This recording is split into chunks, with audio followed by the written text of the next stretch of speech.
NCN వార్తలకు స్వాగతం. నేను దీపికా రాజ్. నిజామాబాద్ పేరును ఇందూరుగా మారుస్తామని ఎంపీ అరవింద్ పేర్కొన్నారు. నిజామాబాద్ జిల్లా కేంద్రంలోని పార్టీ కార్యాలయంలో శుక్రవారం మీడియా సమావేశంలో ఎంపీ మాట్లాడుతూ జిల్లా పేరు మార్పు డిమాండ్ ఎప్పటి నుంచో ఉందన్నారు.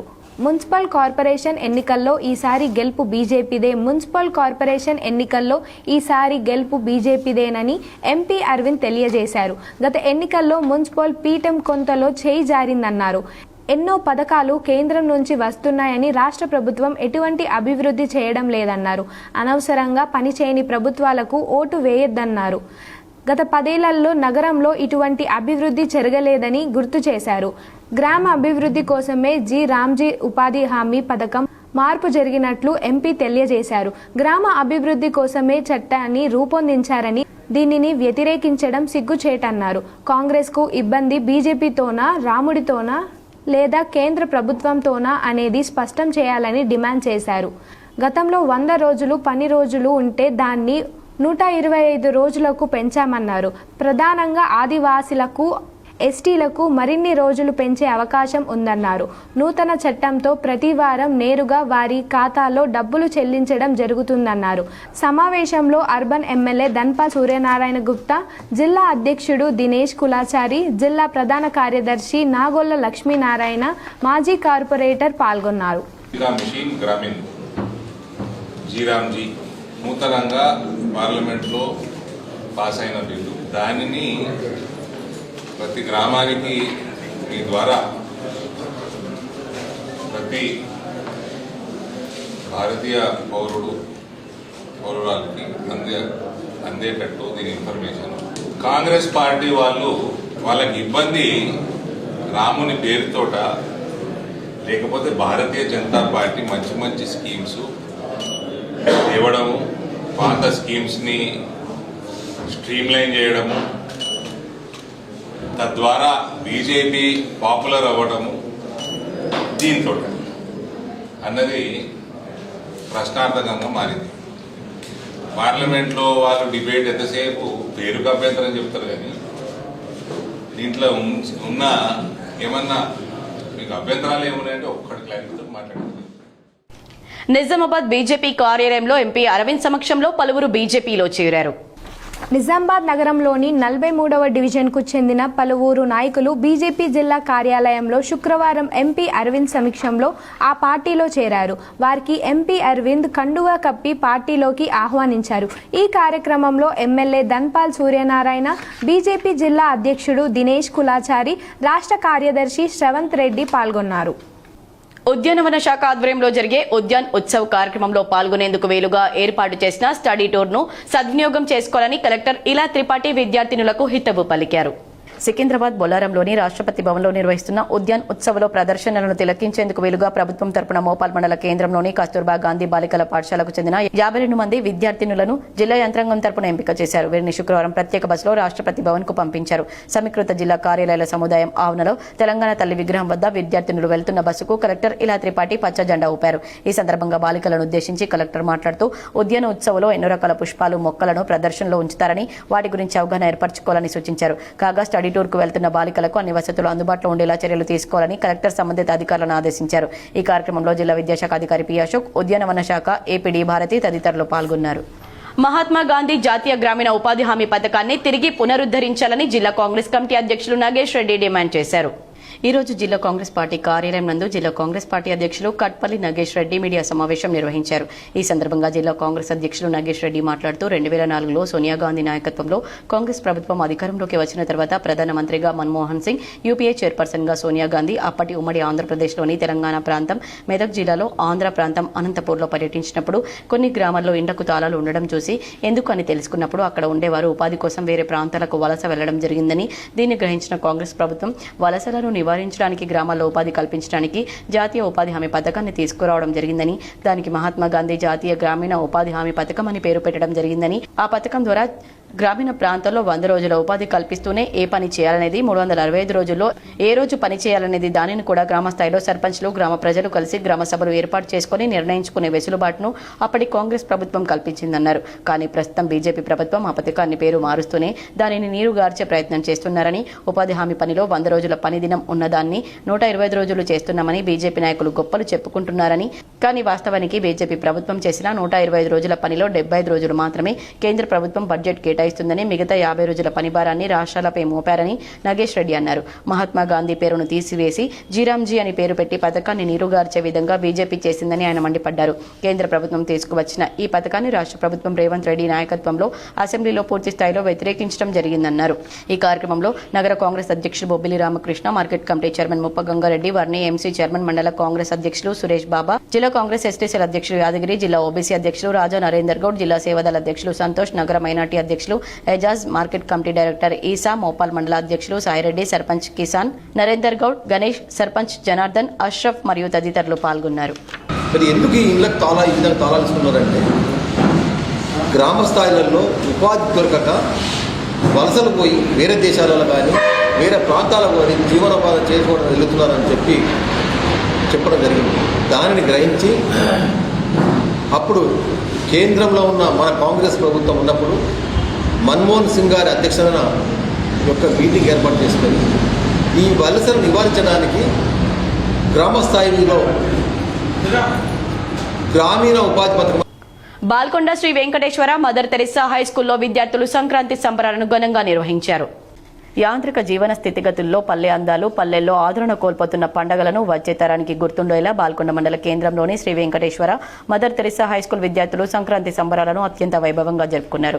చిన్నతనంలో ఆడుకున్న అనేక బొమ్మలతో బొమ్మల కొలువులను, తాటాకులతో పూరి గుడిసెను, తిరగలితో చేసిన పిండి వంటలను, హరిదాస్ చెక్క భజనలు, సోదమ్మల భవిష్యవాణి అభినయాలతో పాఠశాల విద్యార్థులు సందడి చేశారు. దాదాపు 120 మందికి పైగా చిన్నారులకు పాఠశాల కరస్పాండెంట్ కె రామలక్ష్మి భోగి పళ్ళు పోసి ఆప్యాయతను, అనురాగాన్ని అందించారు. ఈ సందర్భంగా హెడ్ మాస్టర్ కె నరసింహారెడ్డి మాట్లాడుతూ, నిత్య జీవితంలో ప్రకృతి మనకు అనేక విధాలుగా సహకరిస్తుందని, ప్రకృతికి అనుగుణంగా మన ఆచార వ్యవహారాలు, పండుగలు దాగి ఉన్నాయని, వాటి భవిష్యత్తు తరాలకు గుర్తుండాలని సంక్రాంతి వేడుకలు నిర్వహించినట్లు పేర్కొన్నారు. కార్యక్రమంలో పాఠశాల హెడ్ మాస్టర్ కె సుబ్బారెడ్డి తదితరులు పాల్గొన్నారు. టీం మహేష్ అన్న బృందం ముద్రించిన కాంగ్రెస్ పార్టీకి చెందిన కార్యక్రమాలు తెలుపుతూ తెలుగు క్యాలెండర్ 2026 ను CM Revanth Reddy TPCC chief Mahesh Kumar Goud చేతుల మీదుగా ప్రారంభించారు.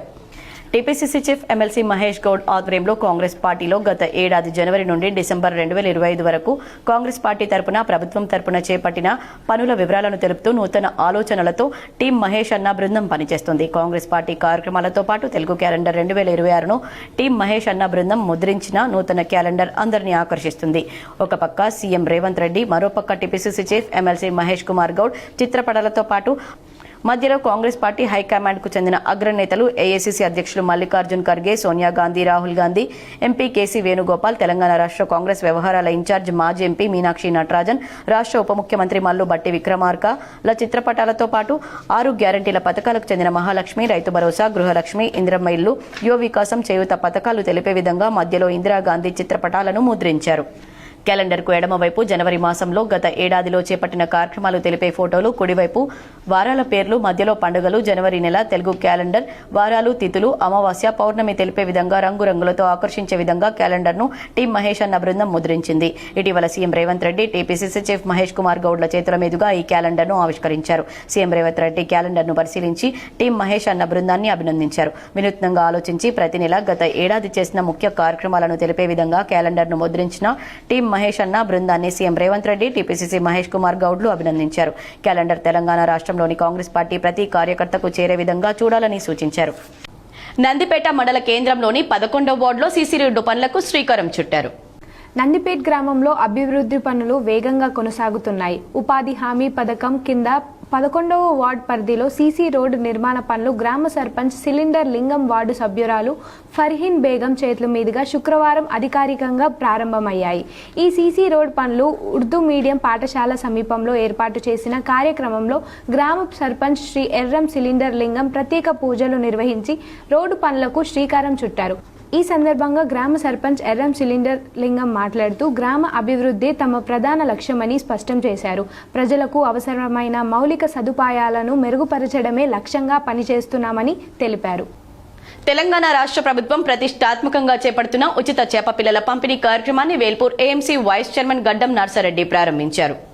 వేల్పూర్ మండలంలోని పచ్చల నడుకుడాలో వేల్పూర్ ఏఎంసీ చైర్మన్ మండల కాంగ్రెస్ అధ్యక్షులు గడ్డం నర్సారెడ్డి, గ్రామశాఖ అధ్యక్షులు గుడాల మోహన్ మాట్లాడుతూ ఈ రోజు తెలంగాణ రాష్ట్ర ప్రభుత్వం బేస్తవారికి ఉచితంగా చేప పిల్లల పంపిణీ చేయాలని దృఢ సంకల్పంతో ఉండి వారికి ప్రతి సంవత్సరం ఉచితంగా చేప పిల్లల పంపిణీ కార్యక్రమం తెలంగాణ సీఎం రేవంత్ రెడ్డి ఆధ్వర్యంలో నిర్వహించడం జరుగుతుందన్నారు. ఇందులో భాగంగా ఈ రోజు 2,76,000 చేప పిల్లలను బేస్తవారికి పంపిణీ చేస్తూ పెద్ద చెరువులో వేయడం జరిగిందన్నారు. ఈ కార్యక్రమం రాష్ట్రంలో బేస్తవారికి ఆర్థిక భరోసా ఇచ్చినట్లు అవుతుందన్నారు. అనంతరం బేస్తవారు మాట్లాడుతూ రాష్ట్ర ప్రభుత్వం తరపున మాకు చేప పిల్లలను పంపిణీ చేసినందుకు ప్రభుత్వానికి ప్రత్యేక కృతజ్ఞతలు తెలిపారు. ఈ కార్యక్రమంలో ఫిషర్స్ ఫీల్డ్ అసిస్టెంట్ నాగేష్, వ్యవసాయ మార్కెట్ కమిటీ వైస్ చైర్మన్ గడ్డం నర్సారెడ్డి, గ్రామ ఉప సర్పంచ్ రఘుపతి రెడ్డి, గ్రామశాఖ అధ్యక్షులు గుడాల మోహన్, కిసాన్ కాంగ్రెస్ జిల్లా వైస్ ప్రెసిడెంట్ టక్కరి గంగాధర్, సొసైటీ మాజీ డైరెక్టర్ గట్టవత్తల నర్సారెడ్డి, ఓబీసీ నాయకులు లింగేశ్వర్, కాంగ్రెస్ సీనియర్ నాయకులు కృపాల్, నెహ్రూ, హలీం, జల్ల భూమన్న, చిన్న ముత్తన్న, మోహన్, బెస్త సంఘం సభ్యులు అశోక్, గంగాధర్, శ్రీధర్ తదితరులు పాల్గొన్నారు. ఎంపీ అరవింద్ మర్యాదపూర్వకంగా నూతన కలెక్టర్ ఇలా త్రిపాఠి, సిపి సాయి చైతన్యలను కలిసి నూతన సంవత్సర శుభాకాంక్షలు తెలిపారు. నిజామాబాద్ జిల్లా కలెక్టర్ ఇలా త్రిపాఠిని కలెక్టర్ ఛాంబర్లో ఎంపీ అరవింద్ మర్యాదపూర్వకంగా కలిశారు. నూతన సంవత్సర శుభాకాంక్షలు తెలిపారు. జిల్లా అభివృద్ధిపై కలెక్టర్తో ఎంపీ అరవింద్ చర్చించారు. అనంతరం పోలీస్ కమిషనర్ ఛాంబర్లో సిపి సాయి చైతన్యను మర్యాదపూర్వకంగా కలిసిన ఎంపీ అరవింద్ నూతన సంవత్సర శుభాకాంక్షలు తెలిపారు. మాజీ మంత్రి బాల్కొండ ఎమ్మెల్యే ప్రశాంత్ రెడ్డి సహకారంతో మంజూరైన 36,000 ఆసుపత్రి బిల్లులను లబ్ధిదారులకు మండల నాయకులు అందజేశారు. మాజీ మంత్రి ఎమ్మెల్యే వేముల ప్రశాంత్ రెడ్డి సహకారంతో బాల్కొండ మండల కేంద్రానికి చెందిన తోటలక్ష్మి ముఖ్యమంత్రి సహాయ నిధి 36,000 రూపాయలు hospital bill Balkonda BRS party మండల అధ్యక్షులు బద్దం ప్రవీణ్ రెడ్డి చేతుల మీదుగా చెక్కు అందించారు. ఈ కార్యక్రమంలో బాల్కొండ టౌన్ ప్రెసిడెంట్ సాగర్ యాదవ్, వేంపల్లి చిన్న బాలరాజేశ్వర్, ప్రసాద్ గౌడ్, ఎర్రం నరేష్ తదితరులు పాల్గొన్నారు. విద్యార్థి దశ నుండే రోడ్డు భద్రతపై అవగాహన కలిగి ఉండాలని, రోడ్డు భద్రతా నియమాలపై నిర్లక్ష్యంగా వ్యవహరించి ప్రాణాలకు ముప్పు తెచ్చుకోవద్దని సిరికొండ సబ్ ఇన్స్పెక్టర్ జాడి రామకృష్ణ తెలిపారు. జాతీయ రోడ్డు భద్రతా మాసోత్సవాల సందర్భంగా శుక్రవారం సత్యశోధక్ పాఠశాలలో విద్యార్థులకు రోడ్డు భద్రతపై ప్రిన్సిపల్ ఆర్ నర్సే అధ్యక్షతన ఏర్పాటు చేసిన అవగాహన కార్యక్రమానికి సబ్ ఇన్స్పెక్టర్ ముఖ్య అతిథిగా విచ్చేసి విద్యార్థులకు అవగాహన కల్పించారు. ఈ సందర్భంగా ఎస్ఐ విద్యార్థులు వాహనాలు నడపరాలని, 18 సంవత్సరాల కన్నా చిన్నవారు వాహనాలు నడిపితే జువెనైల్ హోమ్లకు పంపడమే కాకుండా వారి తల్లిదండ్రులకు 3 సంవత్సరాల జైలు శిక్ష పడే అవకాశం ఉందన్నారు. రోడ్డు ప్రమాదాలను నివారించడంలో ప్రతి ఒక్కరి బాధ్యత ఎంతో ముఖ్యమని, డ్రైవింగ్ లైసెన్స్ తీసుకుని వాహనాలు నడపాలని, ద్విచక్ర వాహనాలు నడిపేటప్పుడు హెల్మెట్ ధరించాలని, కారు ఇతర వాహనాలు నడిపేటప్పుడు సీట్ బెల్ట్ తప్పనిసరిగా ఉపయోగించాలని సూచించారు. అనంతరం రోడ్డు భద్రతపై ప్రజల్లో మరింత అవగాహన కల్పించేందుకు సిరికొండ మండల కేంద్రంలోని ప్రధాన కూడల్లో వివిధ చోట్ల రోడ్డు భద్రతా అవగాహన ఫ్లెక్సీలను ఏర్పాటు చేశారు. ఈ కార్యక్రమంలో పోలీస్ సిబ్బంది, పాఠశాల ఉపాధ్యాయ బృందం, విద్యార్థులు పాల్గొన్నారు. నిజామాబాద్ నగరంలో పలు ఏటీఎంలలో చోరీకి పాల్పడిన నిందితులను పట్టుకున్నామని సిపి సాయి చైతన్య తెలిపారు.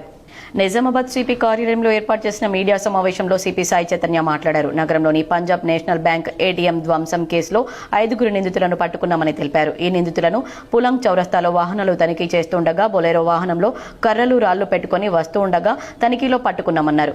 వీరు ఎన్నో ఏటీఎంలను ధ్వంసం చేశారన్నారు. నిందితులు అబ్దుల్లా ఖాన్, మహమ్మద్ ఆమిర్ అన్సారీ, వాజిబ్ ఖాన్, అహ్మద్ అజీబ్, షాముద్దీన్లపై కేసులు నమోదు చేశామన్నారు. బలెనో వాహనం, ఒక చిన్న ఆక్సిజన్ సిలిండర్, ఒక చిన్న ఎల్పీజీ సిలిండర్, ఎరుపు బ్లూ కలర్ పైపులతో గ్యాస్ కట్టర్, 2 జతల సర్జికల్ గ్లౌజ్లు, ఏబీఆర్ఓ కంపెనీకి చెందిన స్ప్రే బాటిల్ కలదు, ఒక చిన్న ఇనుప రాడ్, ఒక master key, blue colour plastic పిడితో కలదు. వీటితో పాటు ఒక కటింగ్ ప్లేయర్, కర్రలు స్వాధీనం చేసుకున్నామని తెలిపారు. ఇవాళ మన వెహికల్ చెకింగ్ లో మనకి 9ంటికి నిఖిల్ సాయి క్రాస్ రోడ్ దగ్గర అనుమానాస్పదంగా వెహికల్లో ఈ రాడ్లు, గ్యాస్ సిలిండర్లు అన్ని పట్టుకుని క్వశ్చన్ చేస్తే మనకి వీళ్ళు ఏటీఎం దొంగలని తెలిసింది. విషయానికి వస్తే అసలు అబ్దుల్లా అనే అతను ఎవరైతే ఉన్నారో అతను A1, ఈయన మెయిన్ ప్లానర్, తర్వాత మెయిన్ గ్యాంగ్ హెడ్ అనమాట, గ్యాంగ్ లీడర్ వీళ్ళ గ్యాంగ్కి. ఇతని మెంబర్స్ ఆసిఫ్, అర్షద్, అజ్మీర్. ఈ 2018లో ఉదయపూర్లో ఒక ఏటీఎం దొంగతనం చేశారు. తర్వాత శివపురిలో ఇంకో ఏటీఎంలో దొంగతనం చేశారు. ఒక 8 లక్షలు దొంగతనం చేశారు. ఈ నెల 11న జిల్లా మున్నూరు కాపు సంఘం సర్పంచ్లు, వార్డు సభ్యులకు సన్మాన కార్యక్రమాన్ని విజయవంతం చేయాలని జిల్లా మున్నూరు కాపు సంఘం అధ్యక్షులు మాజీ మేయర్ ధర్మపురి సంజయ్ పిలుపునిచ్చారు. నిజామాబాద్ నగరంలోని బస్వా గార్డెన్ వద్ద తన నివాసంలో ఏర్పాటు చేసిన మీడియా సమావేశంలో మాజీ మేయర్, జిల్లా మున్నూరు కాపు సంఘం అధ్యక్షులు ధర్మపురి సంజయ్ మాట్లాడారు. ఈ సందర్భంగా నూతనంగా ఎన్నికైన సర్పంచ్లు, వార్డు సభ్యులు, జిల్లా మున్నూరు కాపు సంఘం ఆధ్వర్యంలో మున్నూరు కాపు కులానికి చెందిన సర్పంచ్లు, వార్డు సభ్యులను సన్మాన కార్యక్రమాన్ని ఏర్పాటు చేసినట్లు సంజయ్ తెలిపారు. ఈ నెల 11న ఉదయం 10 గంటలకు ఆర్ఆర్ చౌరస్తా బస్టాండ్, రైల్వే స్టేషన్ మీదుగా ప్రగతి నగర్ మున్నూరు కాపు సంఘం వరకు ర్యాలీ నిర్వహించి అనంతరం సన్మాన కార్యక్రమం ఉంటుందని, ప్రతి ఒక్క మున్నూరు కాపు పాల్గొని విజయవంతం చేయాలని సంజయ్ పిలుపునిచ్చారు. ఈరోజు నిజామాబాద్కు ప్రతి ఇంటికి గోదావరి నీళ్లు వస్తున్నాయి.